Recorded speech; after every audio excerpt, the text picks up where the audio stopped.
created. SGA putting De'Aaron Fox in a spin cycle, taking the contact and banking in the shot. I haven't said this in a while. And one, son. And one, son. SGA gets the ball up top. You knew this was good as soon as it left his hand. Oh my God. Oh my God. Oh. You don't Put usually it away. see that from Shea. Usually it's cooler than the other side of the pillow. Give it to me. Champagny looking for Wemby in the paint. SGA blocked by SGA. The Thunder take down the Spurs and go on to win 119-98. Here's SGA. Super Bowl or not, the Thunder, they stepped up on defense Tuesday. They became the first team to hold the Spurs under 100 points a game this season. OKC had 11 blocks in the game after combining for just 12 blocks over their first 3 games against San Antonio. So, Shanae, what happened? Don't you love it when the defending champs get their bark back? Man, that's all. That bark. That's all. All right, time to go shot for shot with Shump, all right? And the way they did it was by owning the paint on both ends of the floor. I'm going to take the offensive side because it was truly impressive to see how they occupied Victor Wembanyama, the hardest thing to do in the NBA right now. As we head to the breakdown, they occupied Victor Wembanyama. J-Dub did an excellent job at this because Victor's on the weak side. They had multiple ball screens to keep him occupied. Harrison Barnes is here, and because Victor is a step late, that allows the drive to come. The help can't affect that layup or dunk. And J-Dub was very experienced with this. His poise was great, and he finished through the contact and got back on defense. Another play right here. You see multiple screens. Victor's like, hey, get to the corner. Actually, that's my guy. Instead, this allows a little bit confusion. You're not always going to get all the way to the rim. This time, you're smart. You do a pretty little floater. And I want to show you guys the nuances of how they attacked, because look at the difference between layups and dunks versus the Spurs. The first 3 games, J-Dub, he had 13 attempts. He almost made that total on Tuesday night with 10, but his efficiency went up. Layups and dunks, you want to shoot around 60, 70% there. He was at 80%. It was not just him. It was his teammates occupying Victor Wembanyama, the toughest defender in the league, to be able to get this type of efficiency. But I also know defensively they were really holding it down as well. Without a doubt. When I saw the Thunder on defense this time, it seemed like the previous games, when we saw their previous meetings, it seemed like they were trying to fill it out. They were trying to feel. If you look at it, they are standing Victor Wembanyama up as high as they can.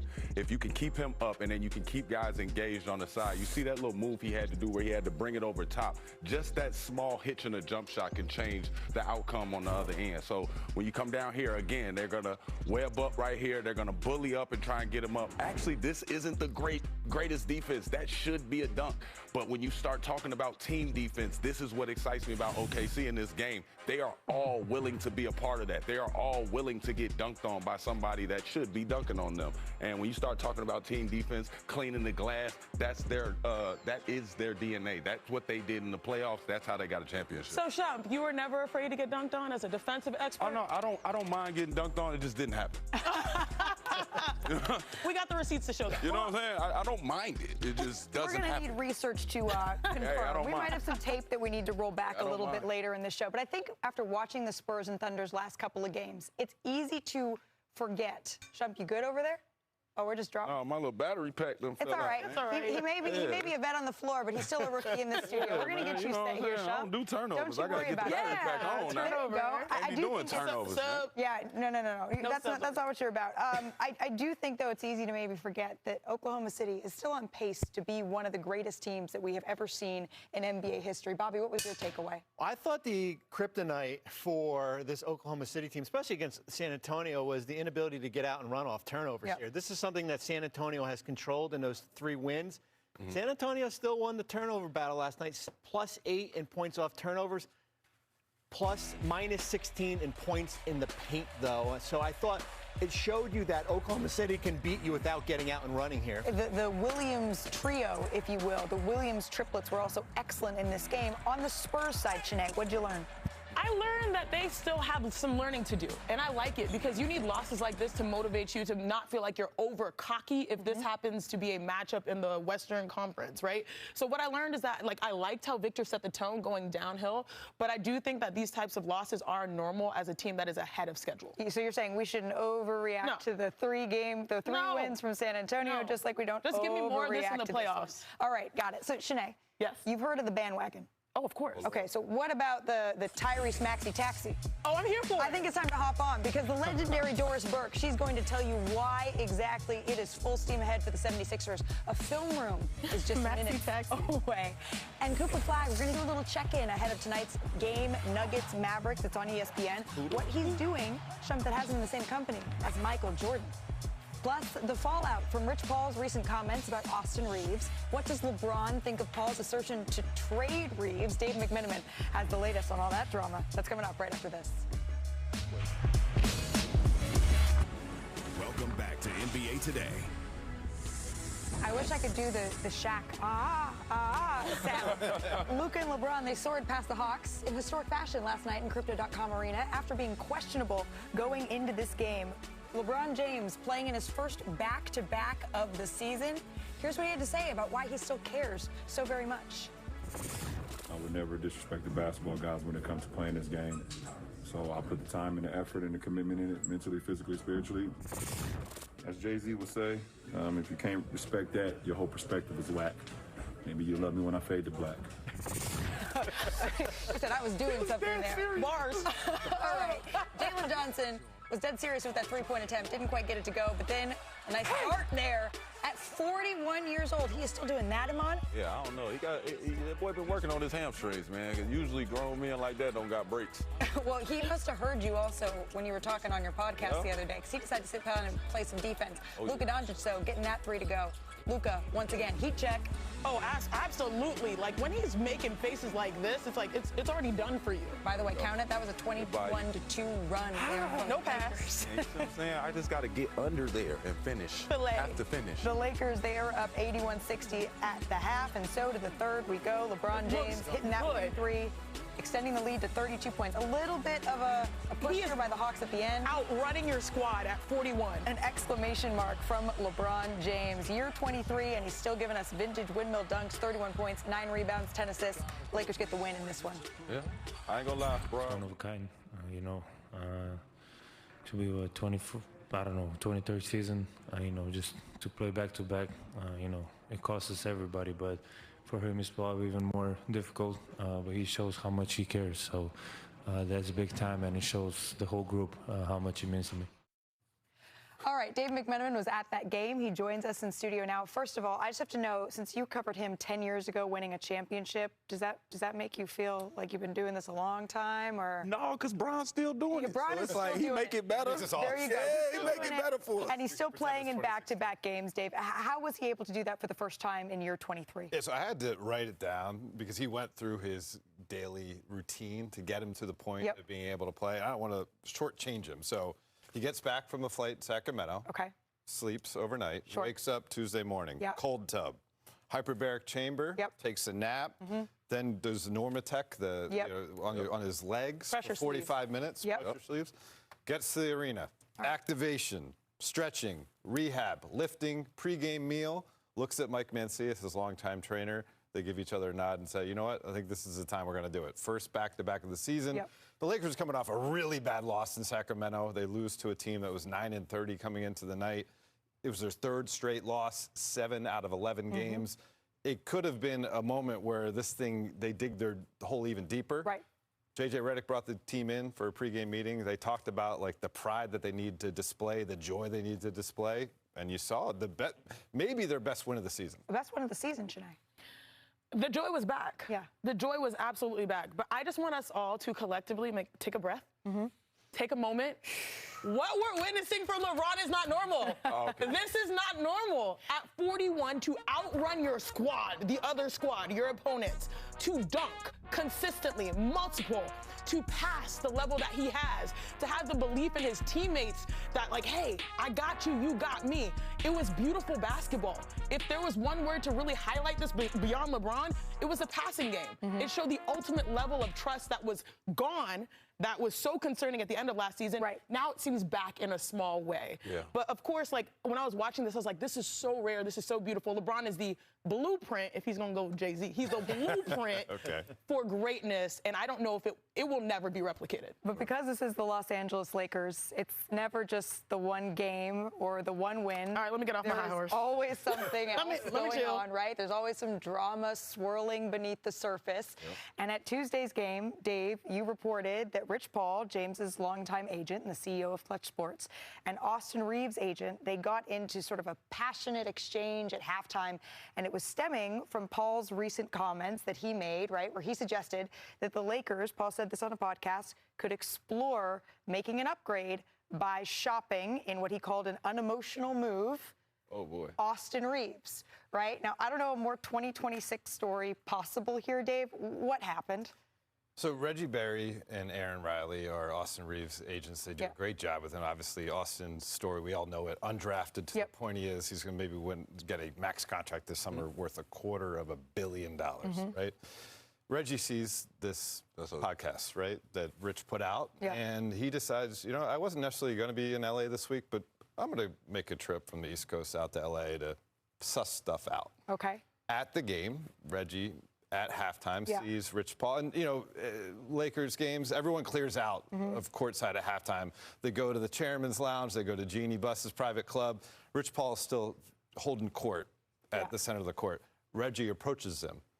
And they have, you know, I would say, I don't know if I'd say heated, but certainly they have an exchange for 5+ minutes discussing this podcast scenario about Austin Reeves being publicly dangled in a trade, mock trade that Rich Paul, as an agent of other players on the team, trying to put on his hat as a media member, decided to put out there. Okay, so we have agents confronting each other. I love it. And you love it? I love it. And then we have eventually LeBron is asked about, you spoke to LeBron about whether or not this is something that he is thinking, because whether or not, I know that Rich would say he has his basketball opinion and it's his opinion, and that's true. But when you're Rich Paul, it's always linked to LeBron James. I mean, sometimes Richard Jefferson likes to say perception is reality, and Rich Paul has to, I think, accept that some people will connect the dots there. I will also say, having covered LeBron and the people around him for more than a decade now, he has put people like Maverick Carter and Rich Paul in positions to be empowered and be their own men and stand on their own 2 feet. Now, LeBron told me Rich is his own man. He does not speak for me. Grown men can say whatever the bleep they want, he told me. And he also said that my relationship with AR, everyone knows what it is. Look at our interaction on the bench. We talk every day. You know, what's known doesn't need to be said type of deal. For sure. And, you know, he's clearly, though, separated himself from the opinion that Rich Paul shared. I get that. How close were you sitting to that conversation? I know you got what I really want to hear. You just not going to tell me. I need to take my glasses off. I mean, like, in all seriousness, though. In all seriousness, here's the thing. Here's a player who's going to be a free agent who has a chance to make a lot of money. If you're another agent, keep that player's name out of your mouth. In all seriousness here, and I wouldn't do that trade anyway if it was Jaren Jackson for Austin Reeves. That's what he was floating. Yeah, that's my biggest issue as far as leave that player. He's not your client. Leave him out of your mouth when you're doing this. It's always something, Shanae. Is it Spider-Man? With great power comes great responsibility. Rich Paul, you have great power, but also use so responsibly. All right, well, Amon wants some other answers, and I think that those are only going to come in break, so we're going to take one. Coming up here, we've got injury updates ahead of tonight's Denver-Dallas contest. That's on ESPN. Sham stopping by with the latest on Anthony Davis and Nikola Jokic. Plus, Maxey versus Mitchell. We're going to preview the other game tonight on ESPN. The great Doris Burke, the Hall of Famer, is going into the film room with Mr. Maxey himself.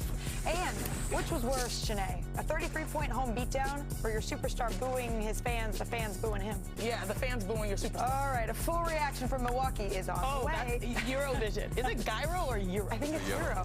Thank you. I need it. Superstars out. I ain't dunking like 3 months. Mitchell trying to make it happen. Mitchell, my goodness! I only dunk when she here. If my Philadelphia 76ers could get healthy, they could actually win the East. Ooh.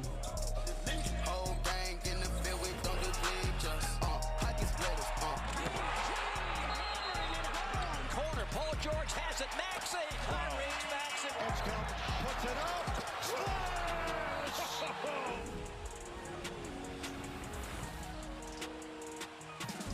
Sixers host the Cavs tonight on ESPN, so let's get into this one. The Cavs, they've looked mortal, though, this season. They've lost more games than they did all of last year, but they're not a regular season team. This is a team that's measured in the postseason. Donovan Mitchell averaging a career-high 29.5 points per game. As for Joel, the 76ers, he has played in 12 of Philly's last 16 games. He's averaging over 27 points and 32 minutes in that span, and he's dunked in 5 straight games. It's the first time he's done that since 2023. Healthy Joel, look out. And that's good news for Tyrese Maxey. He averages more points per minute per game with Embiid without him this season. So Maxey's on pace to join Wilt, Iverson, and Embiid as the only Sixers to average 30 points per game in a season. He has shouldered the load, is what we were saying, for the 76ers. He has the highest percentage of his team's points scored in the NBA this year. He's also led the league in field goal attempts. How is he doing it? Well, there's no better person to talk to about that than our Hall of Famer, Doris Burke, in the film room. Tyrese Maxey. Hello. In the house, in the house. How you doing? Great to see you. Good to see you too. Tyrese Maxey, one of the stars in the NBA. He's got that lightning quick step. Maxey for three. He found the joint. Ridiculous! It's his house. When I consider the first part of your career, you just turned 25, 6 year in. I'm old. Child, please. The one constant, it feels like to me for you, has been change. It's a ever-adapting, ever-changing environment, which is good, though, you know what I'm saying? So then I had to realize to, like, kind of step up and, you know, be a number one option in situations. You were absorbing not only the best defender, but often multiple defenders. And obviously, a lot of losing and some frustration. But how did those hard things get you positioned for what has now been an MVP-type season? I've won my entire life at every single level. So last year was my first time experiencing, like, just losing like that. And it hit me hard, honestly. It was really good for me in the leadership role, number one, just keeping guys together every single day. And then I was just seeing so many different defenses every single night. Once we got to, like, December, January, I really started being successful and kind of manipulating the game. I was getting my teammates involved, and I was, you know, being able to score and do the different things that I needed to do. We're going to get to a defining aspect of your game. The scoop and score for Tyrese Maxey. You go to this right hand, right scoop a lot. So it's like a little through action. We run it, get some ball movement. I can shoot the ball a little bit further. So he was stepping up to take away my shot. So right here, I just gave him a quick move, get downhill, get to the paint. For me, I've always been small. I realized that I was going to be 6'2", 6'3" early on. My mom's 5'7", my dad's 5'8", so the Lord blessed me with this height, but I do a lot of rights and lefts. Right. Why is that important? Because you do. You will go, and this is unusual. I mean, basketball people know if you're right-hand shooter, you're going to jump off your left leg. Correct. It messes with the bigs' timing. Bigs are expecting you to take 2 steps so they can time up your layup and block it. I just worked really, really hard on just right, left, hooks and runners and different shots in the paint. Even through the adversity of last year, I'm watching nothing but a smile on your face. Where does that come from? That comes from growing up in a household with both of my grandmothers. My Nana, she's still here. My Mimi passed away like right before I got drafted. She would tell me, like, it takes more muscles to frown than it does to smile. The Lord has blessed you with a gift to brighten others' day. And not just the people, you know, on the court with you, but the staff and the people around you, the fans. And that's what I've been trying to do. Ah, there we go. That's nice. Point 9, Melton has it. Melton puts it in, blocked. The 76ers win by a point. Did this play unfold the way either it was designed or what you had expected? I wanted to go left. I see the double team, I had to get a shot up to make it or get a shot up to give my teammates opportunity to rebound. Mel actually blocks this one, and BJ makes this a winning game-time play. I'm celebrating, which is funny. Like, I was like, oh my God, he made it. And then, like, I just see Melt take off. And I'm like, oh, they got Tom. Stop it. Okay. He's got multiple steps. Your speed is so impactful in so many different ways. I don't think I was running that fast, which is kind of crazy. Really? I don't think I was running as fast as I could run because I was trying to time my footwork too. Like, I needed to get this block. And like, once I saw like I timed it up, I was like, oh yeah, I got him. I can definitely get this one. And it would make it even sweeter because it was Melt. I can't thank you enough. No, so thank fun. you. No, thank you. This is a blessing. How do you not smile around that young man? We are cheesing the whole time. How do you not smile? I love it. It takes more muscles to frown than smile, so why not cheese? Good advice from Nana. And look, a lot to smile about for the 76ers. They're 5th in the Eastern Conference, and if we'd said that going into the year, I don't know that a lot of people would have believed me. They're 6-2 also in their last 8 games. Both of those losses, by the way, they came by a single point in overtime. And we're going to see Embiid, Tyrese Maxey, Paul George, all likely to play tonight. And this trio is 6-1 in their last 7 games. Bobby, I'm going to start with you here because this is an impressive group. It is, and I think you can make a strong argument that Tyrese Maxey right now is a top 5 player in the NBA. I think let's remove the scoring aspect, leading in scoring. The ability, I view him as a quarterback out there, kind of like Patrick Mahomes in Kansas City. The ability to see the floor, first in points off turnover, second in fast break points. Knock on wood, if this Sixers team can get to the finish line in mid-April, or there's wood, I'm knocking on a window here. I could see them getting out of this Eastern Conference Finals because right now they signed Paul George last year to be their 2nd or 3rd, but he's their 4th best player on their roster. When you look at Embiid and you look at Maxey and you look at Edgecombe, the dynamics of this backcourt. When Tyrese Maxey's on the court, I give them a chance every night. Yeah, I absolutely agree because the orbit has shifted from what we thought the Philadelphia 76ers were going to be with a front court and wings to now this explosive, the most explosive backcourt in basketball. And you know what that has led to? Taking pressure off of Joel Embiid and obviously Paul George. And when you think about Joel Embiid, Paul George, and Tyrese Maxey, they only played 15 games together all last year. They've already got 11 together, which is great. But also Joel Embiid, his production is so much better, so much more consistent.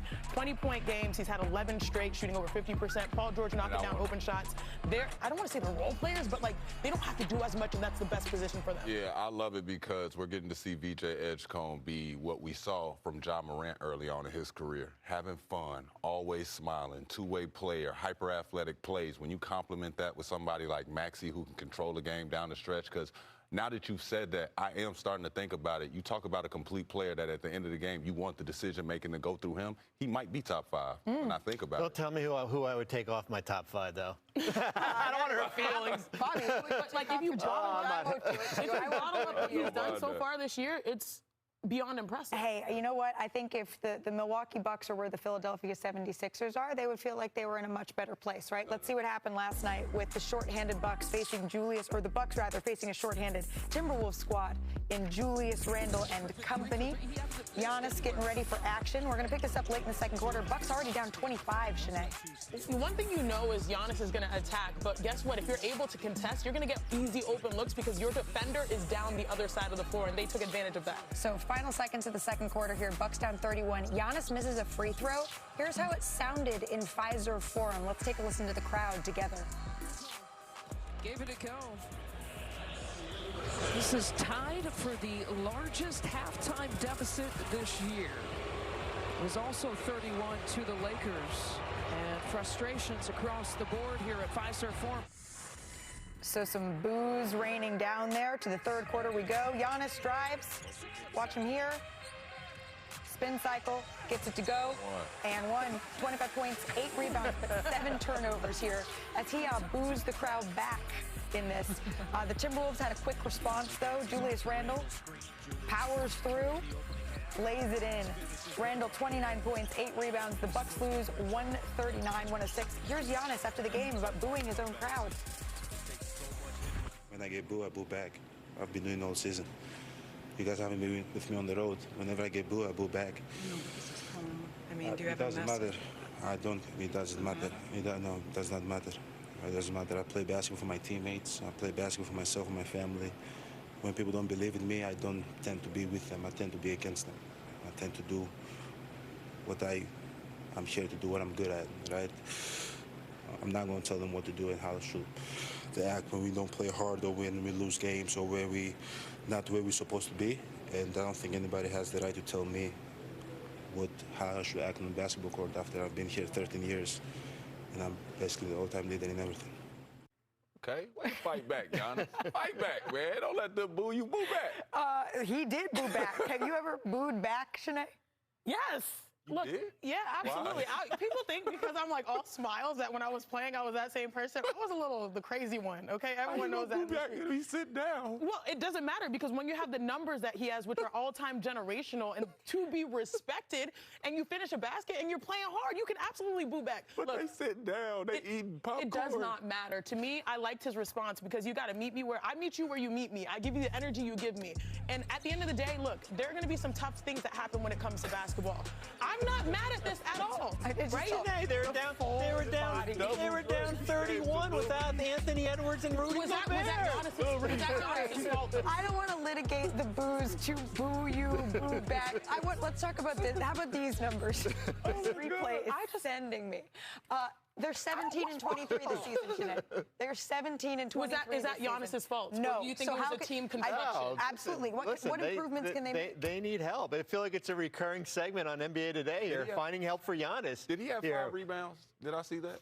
What did he have? 39 points. Listen, this is where they are. Let's figure out what the gap would be with minus his point. Go ahead, Bobby. This is where they are heading into 60-point loss? Look at what they have heading into the trade deadline. Look, finding help for Giannis. They basically have 3 tradable contracts here with Turner, Kuzma, and Portis. They got 11 players earning between 2.2 and 5.1, and they've only got 1 first-round pick to trade. That's what you're going to have to go out and try to improve the roster in within the next 3 weeks. All I want to say is there are a lot of people that may try to see if the grass is greener on the other side, but they still won't show up the way Giannis has showed up to compete every night. Oh, no. And to me, that is the ultimate respect. The numbers say it. You're right. The numbers say it. The numbers say it. You're right. Oh no, we was having. Wait, one more time, Bobby. Oh, God. She wants to hear you're right. Oh, God. You're right. By the way, 25, 8 rebounds, 7 turnovers for Giannis. Subtract that, and they lost by 60. All right, you do you, boo-boo, Giannis. That's what we're going to say. All right, the Cavaliers, Sixers, they play tonight, and then it's the Timberwolves and the Rockets. Shanae, your squad getting back in the win column. Thank you, Lord. Keep it going. Thank you, Lord. Well, it's Texas two-step, friends. Cooper Flagg having a rookie season we haven't seen since Michael Jordan in '84. Yes, you heard that right. We're going to take you inside those numbers. I know Shump was concerned of what sort of comparisons we were going to make. I can't believe all y'all today. All y'all. He can boo back. Tonight, they face the Nuggets on ESPN, and on that side, Jamal Murray averaging career highs in points and assists per game. And last night, he tallied his 7th game with 30 points and 5 assists this season. He only did that 8 times total last year. Can you spell all-star? And neither team will have its starting big man tonight, though. Jokic is expected to miss a couple more weeks here, right, with the knee injury. Anthony Davis is going to need more time to recover from his hand injury. So let's get some more information, starting with these 2 bigs. And you know there's no one better than our Shams Charania. So Shams, a whole lot going on here with Anthony Davis. We know this has changed by the minute. What is the latest here on that hand injury? Anthony Davis did get some good news from a specialist yesterday in Los Angeles. He will be avoiding surgery, but he will be on that hand, but he will be out at least 6 weeks, likely longer. For all intents and purposes, his Mavericks season is essentially through because this is a team that's 12th in the West. They're 10 games under 500.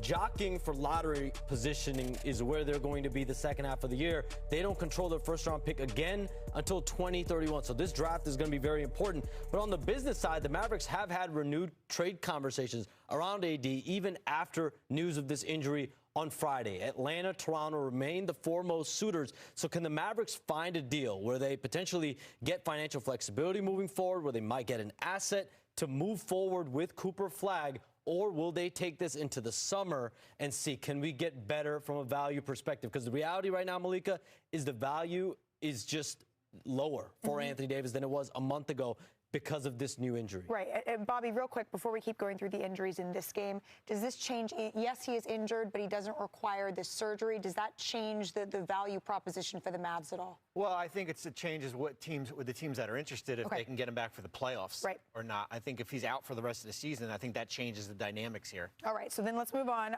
Nikola Jokic, he's been out for a couple of weeks. Usually Nikola's kind of an Iron Man. When can we expect to see him? A big development here. Nikola Jokic has resumed on-court workouts for Denver, and he's right on schedule, if not a little bit ahead of schedule, of making his return to the lineup by the end of this month. That's about that 4-week initial early timetable that they had. The Nuggets are optimistic Nikola Jokic will be able to return by that late January mark. He's making great progress, rapid progress. If he is able to make it back by late January, it would also give him a window to be eligible for the postseason awards, MVP, All-NBA team. So progress for Nikola Jokic. Good news here for Nikola Jokic and the Denver Nuggets. All right, Shams, before we let you go here, Trae Young, obviously he is the newest man in Washington, but we haven't seen him on the floor yet. When can we expect him to? Malika, sources tell me Trae Young is still recovering from MCL and quad injuries on the same leg.